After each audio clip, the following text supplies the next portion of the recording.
Are your photos looking dull or blurry on your Canon camera? No need to worry. You can capture sharp, vibrant shots with just a few simple adjustments.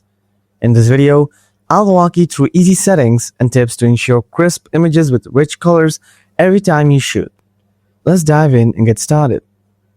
So first, turn on the camera. Now press the menu button. Make sure to select the second camera tab. Then scroll down.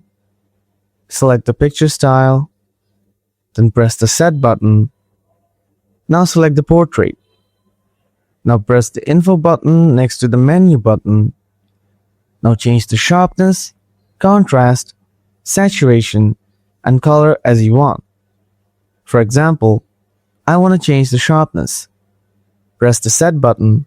Now use the arrow button to increase or decrease to sharpen your picture. After that, press the set button to save it. And that's a wrap.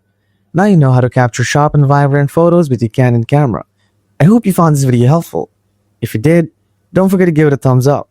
If you have any questions, feel free to drop them in the comments below. Thanks for watching and take care.